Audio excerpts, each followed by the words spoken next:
against Monroe. On the wing, George. He's got 12. No good from West. And Jason Kidd has seen a lot of things in his first few years of coaching. Already changed teams once, and they had some personnel issues, but you cannot deny that he knows how to get the most out of his team. Clearly a foul. Yeah, he took a shot there, earned those free throws. Milwaukee shooting their 4th and 5th shots at the foul line in the game. And when you look at that free throw percentage on the season, they're right around 73%. Guys, their free throw shooting has slipped a bit since last year, but not really to the point where they should be overly concerned about it. And the shot is good from Stuckey. There you go again. A nice kick out after the D had collapsed on it. Milwaukee leading by 3. And with Kidd, the results on the floor, Greg, speak for themselves. He knows what he wants out of his players, Clark, and he keeps them accountable. And, you know, having that accountability is what made the Bucks so much better last season. Kidd is still a very young head coach, but I tell you what, he's shown me a bright future in that capacity for himself. And Antetokounmpo gets it to go. And started hot, and he's only gotten harder. Here's West. Kicks it to Stuckey. West with the ball. Now Mayo defending. Stuckey left side. And that one comes up a bit short. For Milwaukee, they've gone 7 of 14 in the second quarter, shooting to the tune of 50%. They set the screen. Left side, Antetokounmpo. That falls. Great assist by Vasquez. Now it's a 7-point Bucks lead. Wow, he was just wide open there. That's way too easy. Picked by West. Stuckey right side. Can't hit. Some solid defense from Antetokounmpo. Man, it's close, but, you know, didn't get on balance quick enough. Yeah, and as quick as players are at this level, in this day and age, I mean, you've got to be perfect in your anticipation to draw the charge.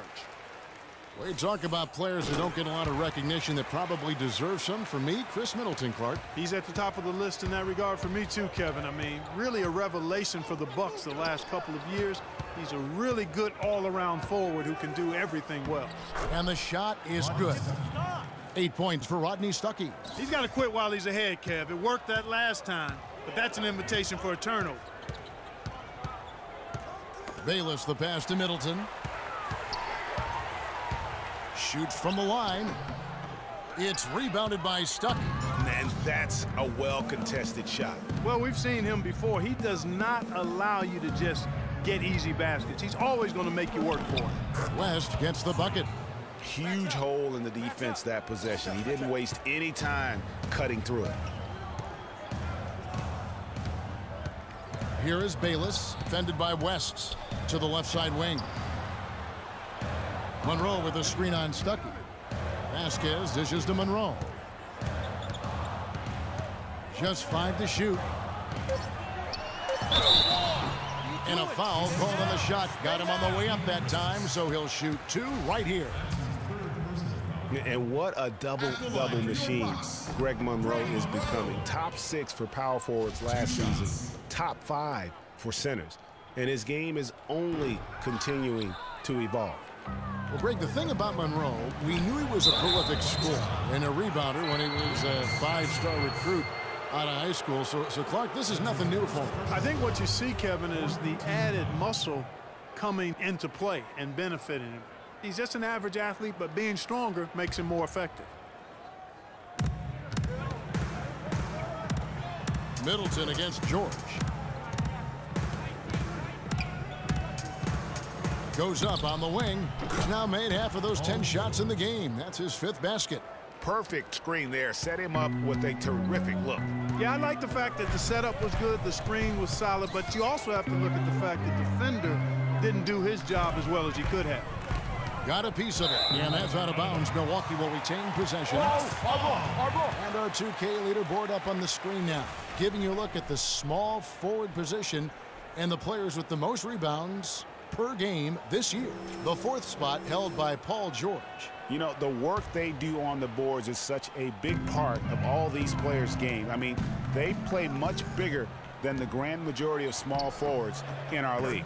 Yeah, I think they all have that little bit of extra edge to their game that allows them to put up the kind of rebound numbers usually you only see from power forwards.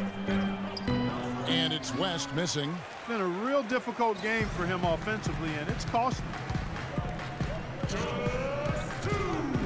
Now here's Vasquez. He's guarded by Stuckey.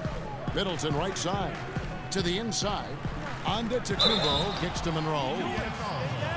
One thing about Greg Monroe, he is a highly skilled big. He really is. I love the fact that he can do so much. He can post you up, he can pop out, knock down the 15-footer.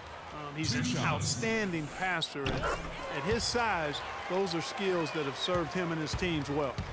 Milwaukee making a switch here. Henson's checked in. Mahimi's checked in for Indiana. And Doris Burke has something for us. Hey, Doris. Well, Kev, Freak, in the last matchup against the Knicks, boy, was he tremendous. He ended with 11 points, and along with what he did on the offensive end, he also played some stellar defense as well. His coach said that this was just the kind of game they needed from him as they make their postseason push. Every contribution helps, guys. All right, Doris. Well, guys, coming off a performance like that has got to have him supremely confident right now.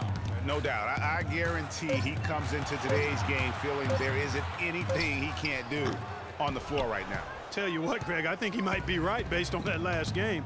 I'm inclined to agree with him. Sure. That's his 6th field goal today, and that makes him now 6 for 11. They're on fire from mid-range, guys. They found a weakness in the defense, and they're exploiting it to a T. And it's not often you see a team as efficient from that short 17, as I like to call it, but it's really worked well for them today. And, guys, let's get your take on the scoring breakdown for the Bucks. Guys, right from the start, it's been apparent they're determined to establish a presence in the paint.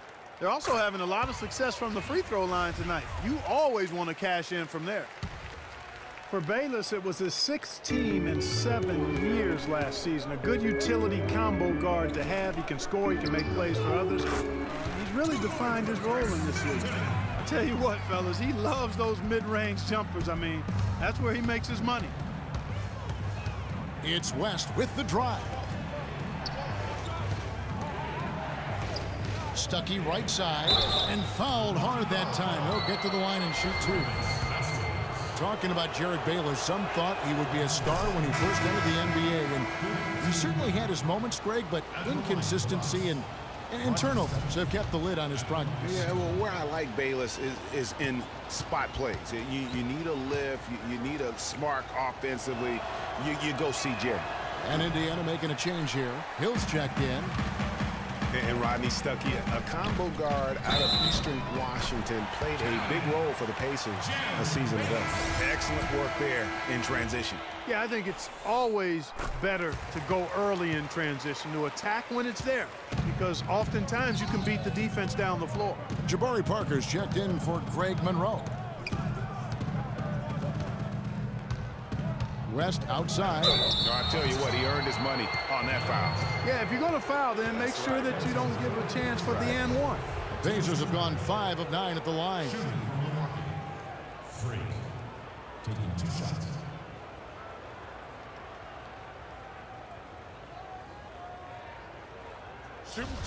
Shooting 2.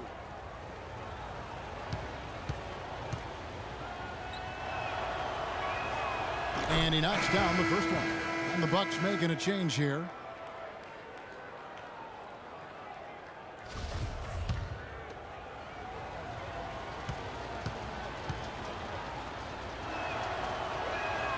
And both free throws good for West. 17 seconds left in the first half of the game. Here's Vasquez. He has 5. There's the pass to Bayless. The shot's good. Vasquez making the play. Bayless has got the lead up to 9 now for the Bucks. And so we wrap up the first half. Bucks lead by 9. And we'll get going after this from the BMO Harris Bradley Center.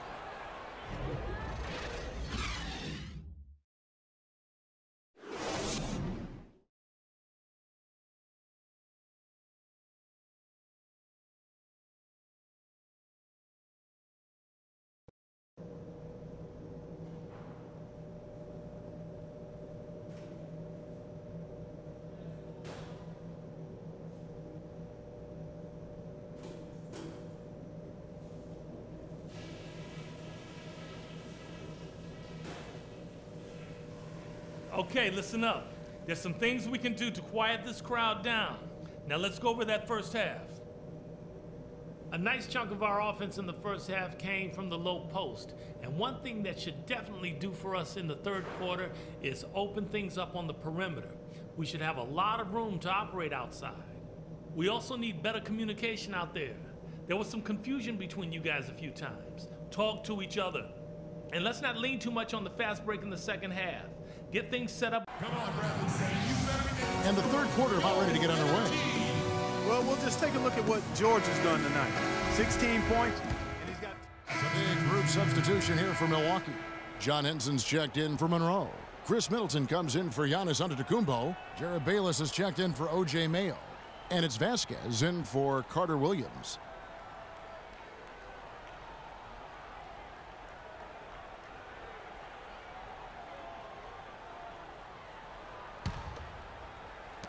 And here are the Pacers now. They trail by 9 points. A tough loss coming against New York in their last game played.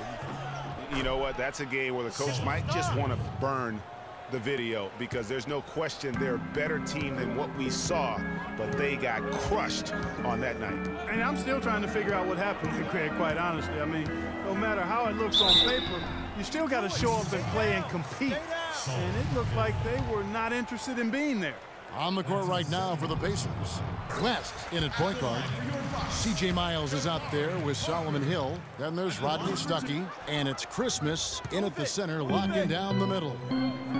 Well, for Jabari Parker in his rookie year, not the kind of NBA career start that he wanted. Played great.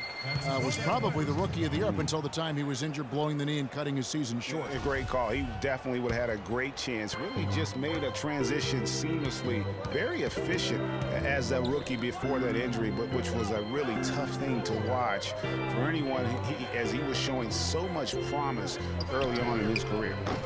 Milwaukee, no good that time either. Pacers trail by 8. Clark, they've been looking out of sync offensively. You know what? A basket here would do a lot for their confidence. Here's West. Rebound, Milwaukee. And for Parker, he could have been in the Rookie of the Year running with this play, scoring just over 12 points a game and shooting almost 50% before the injury ended his season. They have got to box out better than that. That putback's just another example of what a difference there's been between these two teams. And even in the short glimpses of last season, you could see that Parker was the real deal. I mean, he had no problem finding ways to score. And even with his injury setback, he should be a great player for years to come. And Bayless kicks to Vasquez. Inside. West with the block. And it goes out of bounds. That one off West. And Indiana making a change here. Hill's checked in.